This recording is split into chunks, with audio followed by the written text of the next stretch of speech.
Hi guys, and welcome back to my channel. This lesson is a continuation of the previous lesson dedicated to the infinitive. Today we'll discuss three constructions of which the infinitive is a part. These constructions are the objective with the infinitive construction, the subjective infinitive construction, and the for-to-infinitive construction. If you feel that you need to revise the infinitive and its functions, here is my previous video where I explain everything you might need to know about the infinitive. As infinitives are non-finite, you might also be interested in watching this video. There I explain the difference between finite and non-finite forms of verbs. The links to both of these videos will be in the description down below. Now, without further ado, let us look at what constructions I'm talking about. The objective with the infinitive construction. I've never seen him lose his temper. This objective infinitive construction, he is said to be a skillful carpenter. And the for-to-infinitive construction, we waited for the rain to stop. I'm sure all of you are familiar with the structures, or at least you've seen them in the language. Today we'll be speaking about each of them in detail. And let's start with the first one, with the objective with the infinitive construction. The objective with the infinitive construction is a construction in which the infinitive is in predicate relation to a noun in the nominative case or to a pronoun in the objective case. Pay attention that we are speaking about the objective with the infinitive construction and our pronoun is in the objective case. This construction in a sentence functions as a complex object. Let's look at some examples. I haven't heard you call me. She found the topic to be rather interesting. The father wanted us to help him in the garden. I believe them to be completely unaware about this problem. I heard what? I heard you call me.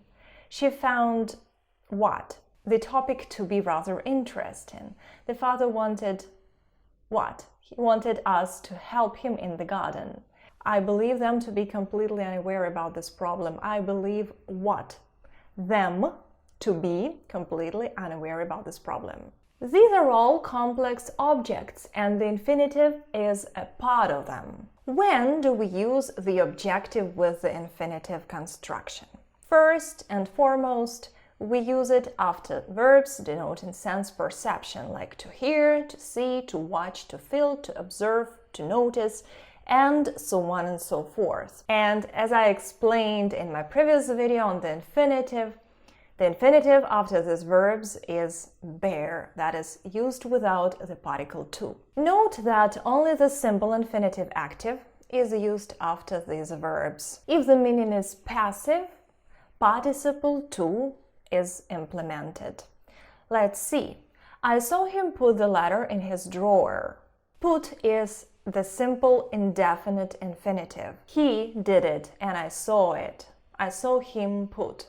If the voice we want to speak in is passive, we will use participle to. I saw him put into a prison cell. Some people put him into a prison cell, so he was put into a prison cell. That's why we say I saw him put. Let's take a different example.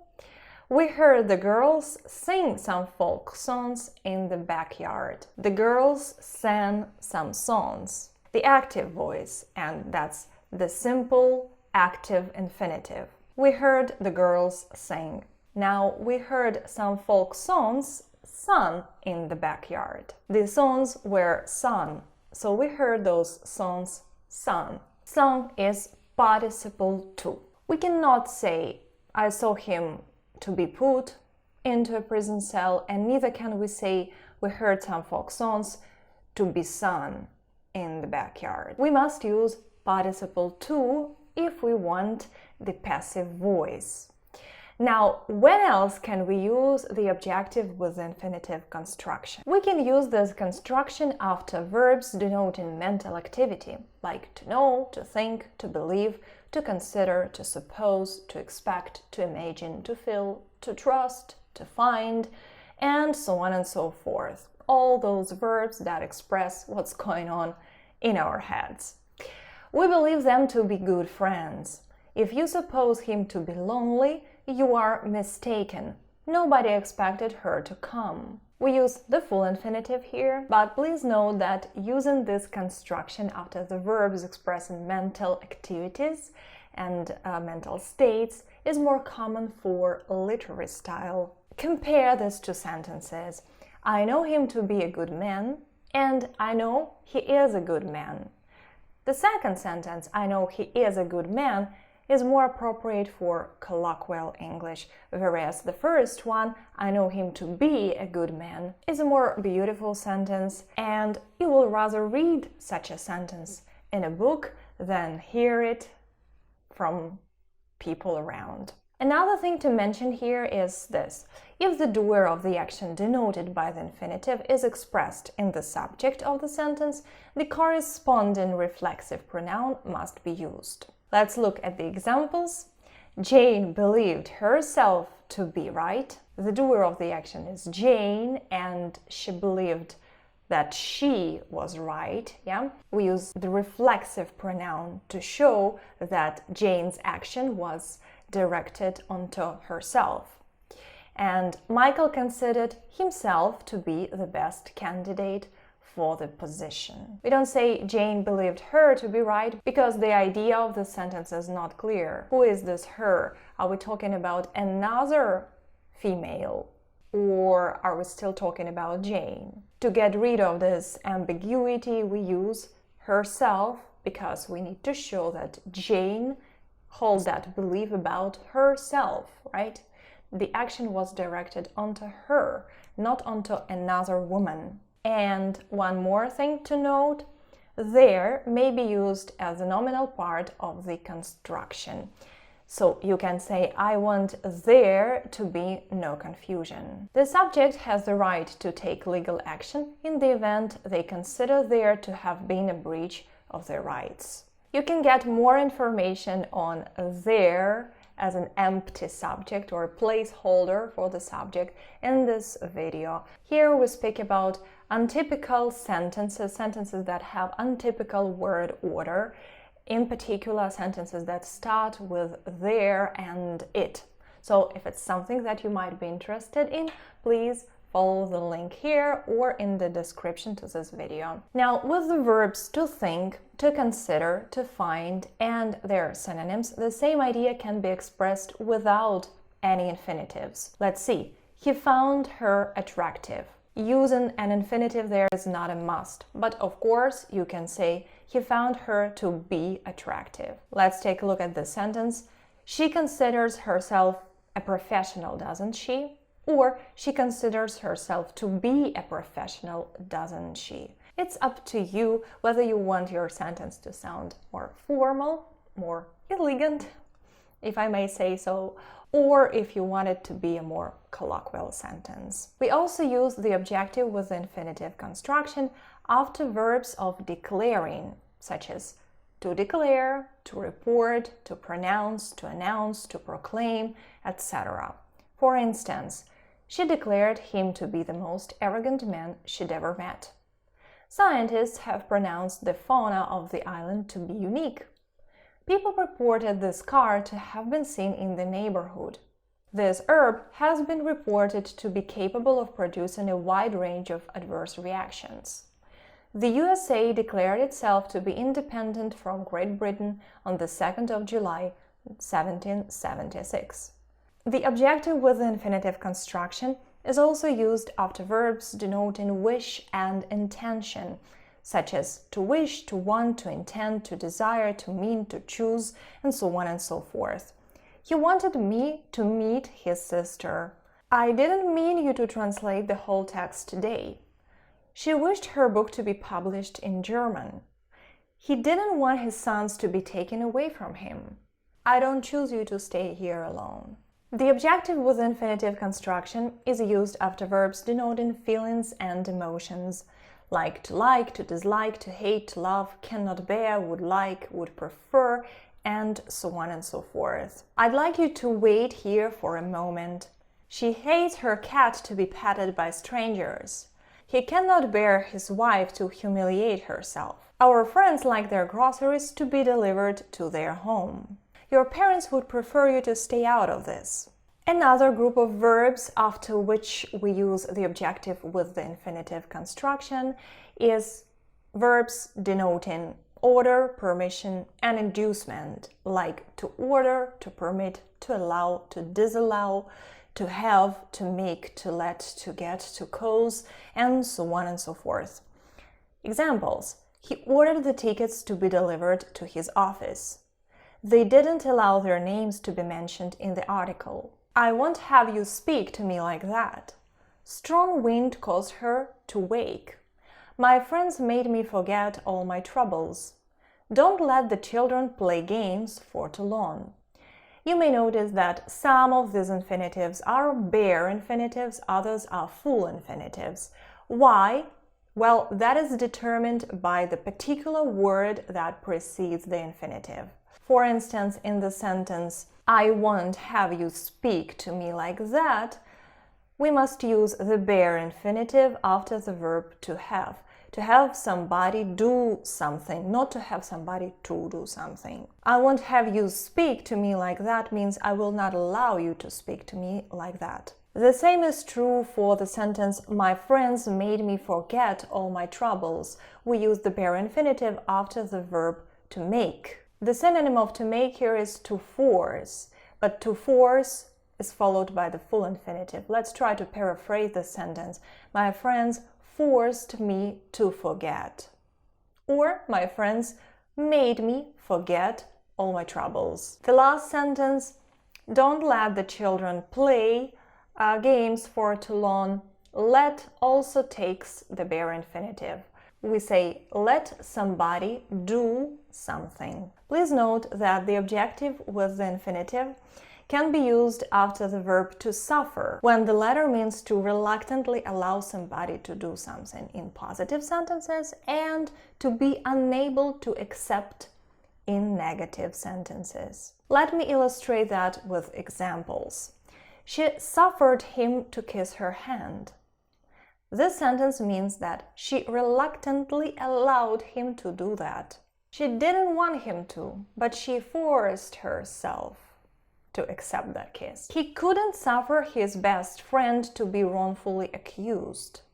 He couldn't stand it. He couldn't bear it. He was unable to accept it. And they suffered their kids to spend another day with the Browns. They reluctantly allowed their kids to spend another day with the Browns. Now, we know that the infinitive is not used with verbs that require prepositions. That is when the gerund is used. That's why you cannot use the infinitive after phrasal verbs, right? But the objective with the infinitive construction is sometimes used after prepositions. These prepositions are on and upon, and they follow the verbs to rely or to count. Let's see. I rely on you to finish the work in time. You shouldn't count upon him to help you. Similarly, the infinitive might sometimes be used after the verb to listen, followed by the preposition to. The infinitive in this case is bear.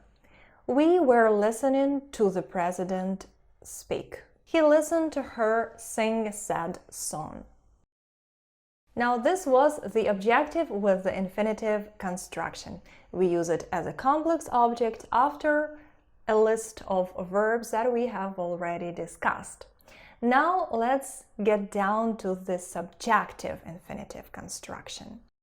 If you remember, in the objective with the infinitive construction, our pronoun, if we had one, was in the objective case. Here, a pronoun will be in the nominative case. So the subjective infinitive construction is a construction in which the infinitive is in predicate relation to a noun in the nominative case or to a pronoun in the nominative case. Now, a very important thing to mention. The subjective infinitive construction is not used as one part of the sentence. One of its components has the function of the subject, the other forms part of a compound verb predicate.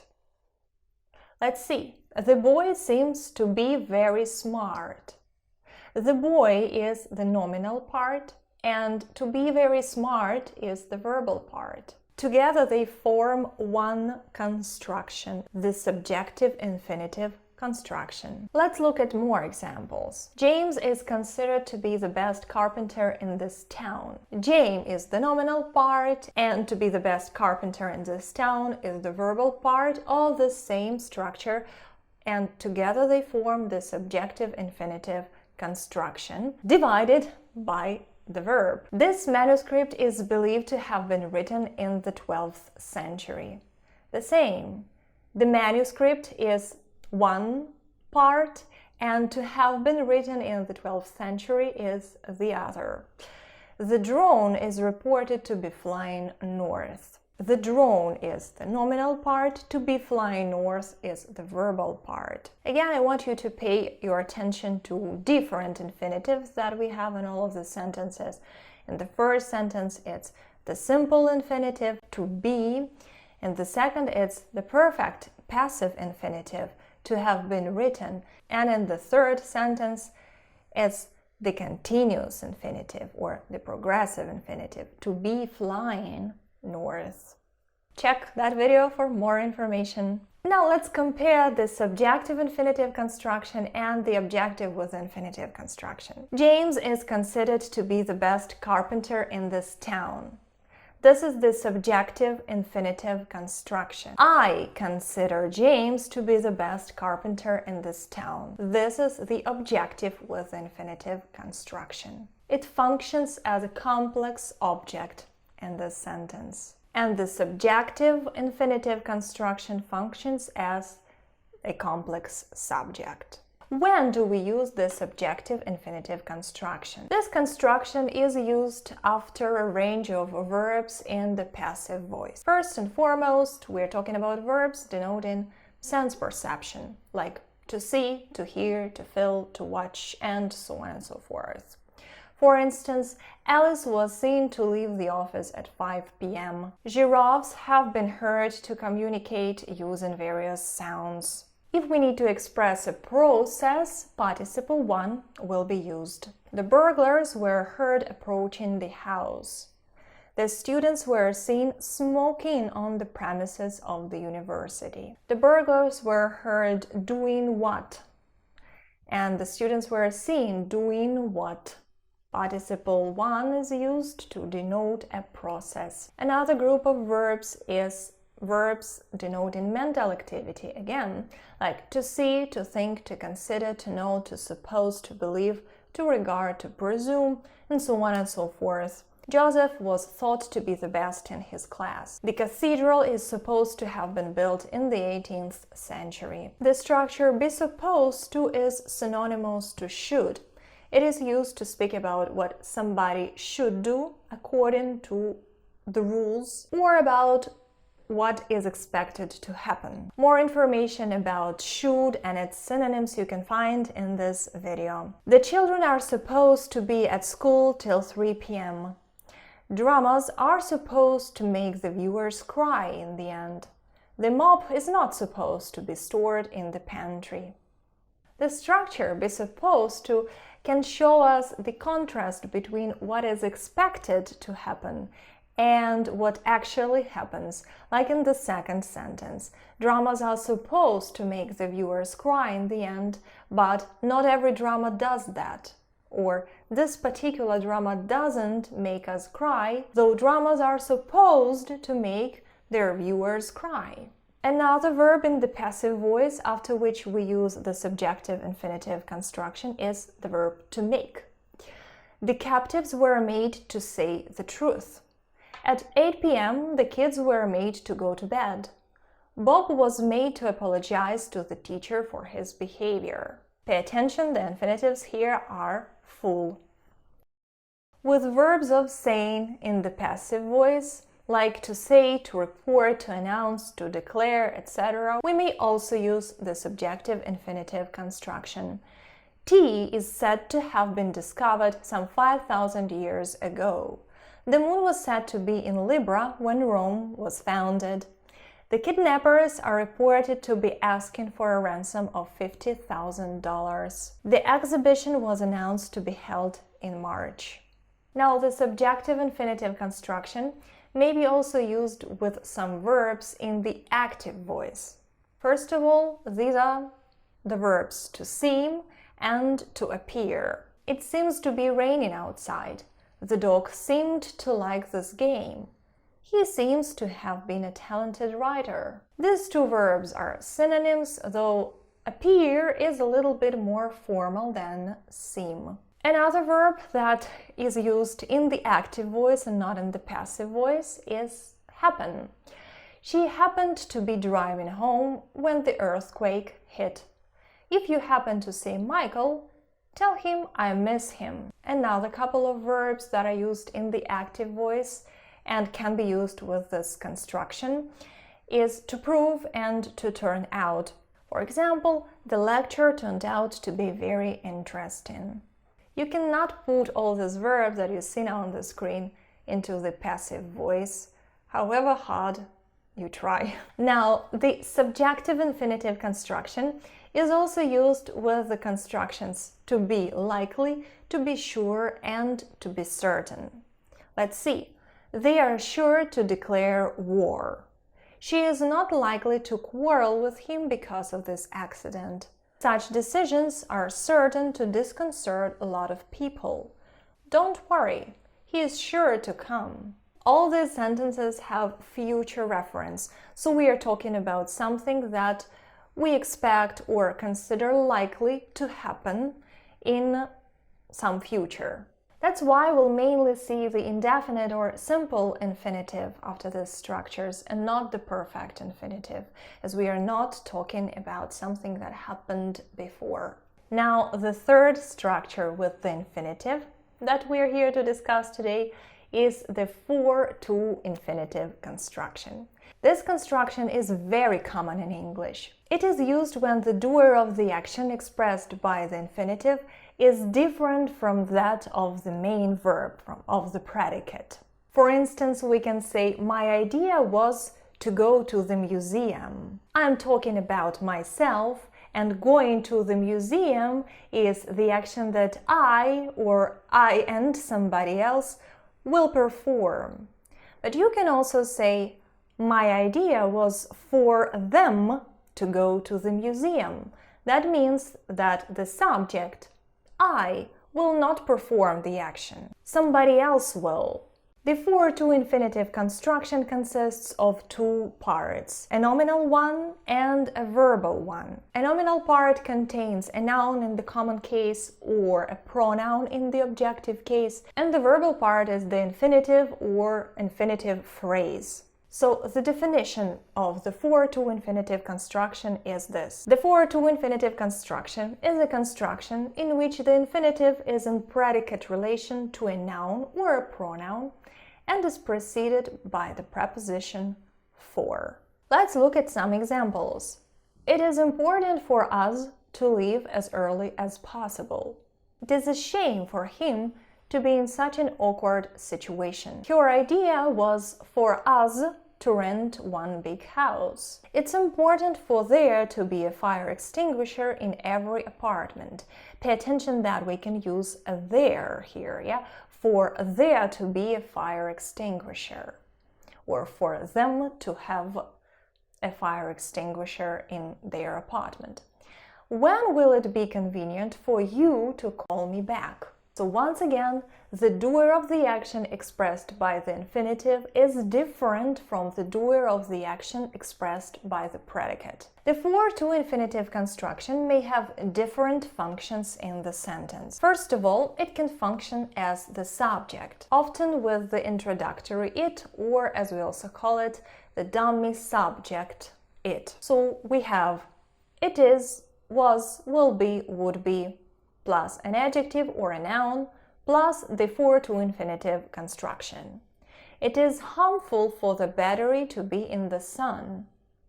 It is necessary for the project to be launched by the end of the year. But for your help, it would have been impossible for us to finish the work in one day.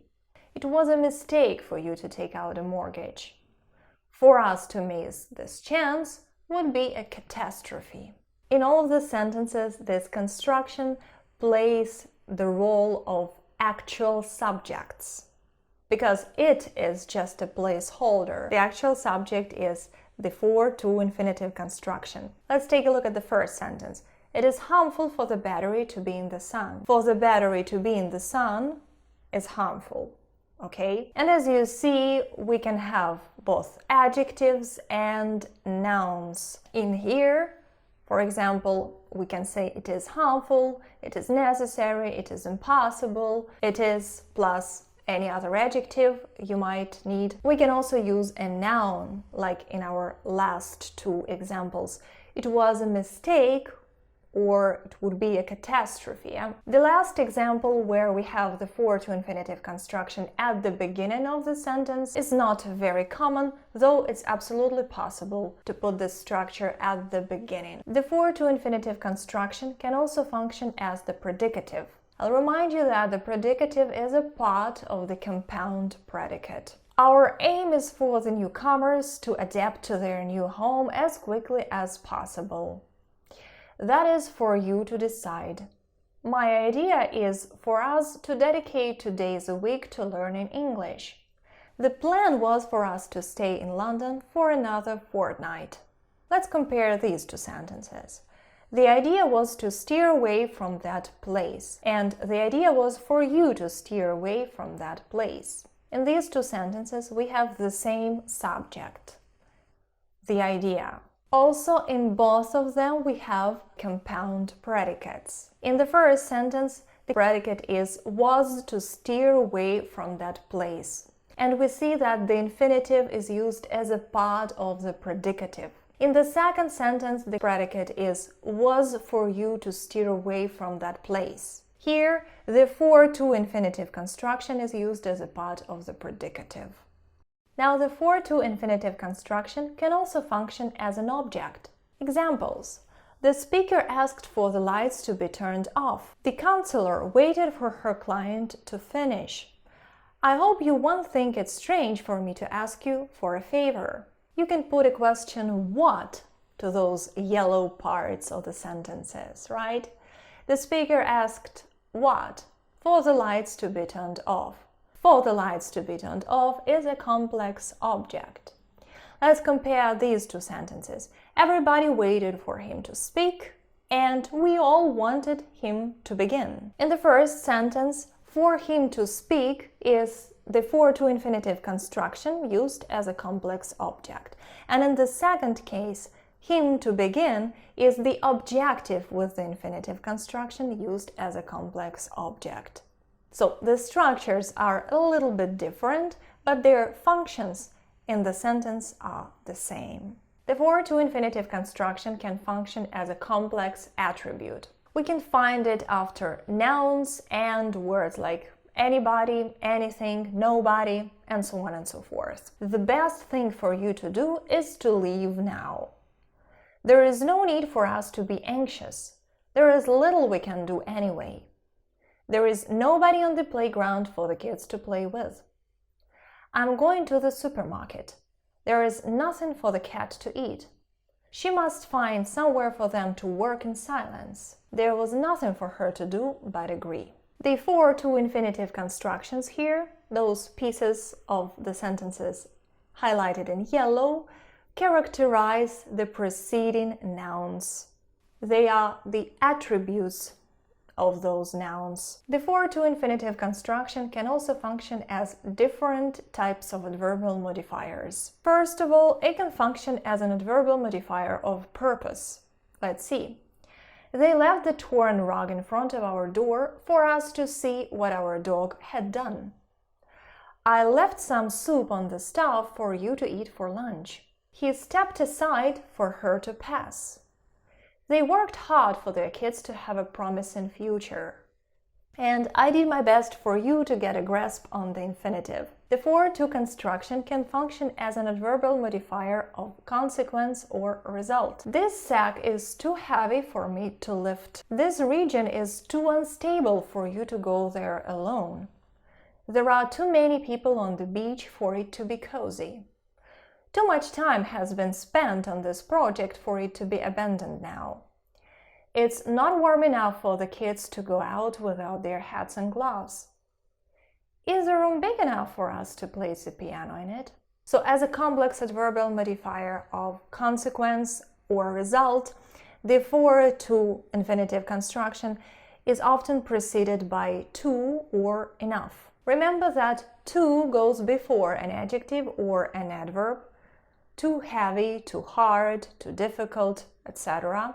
And enough goes after an adjective or an adverb, like hard enough, heavy enough, difficult enough, good enough, etc. Please note that to implies a negative result. Compare these two sentences. The sack is too heavy for me to lift it, and the sack is heavy, but I can lift it. The first sentence clearly shows us that the result will be negative. I will not lift it. It's too heavy, right?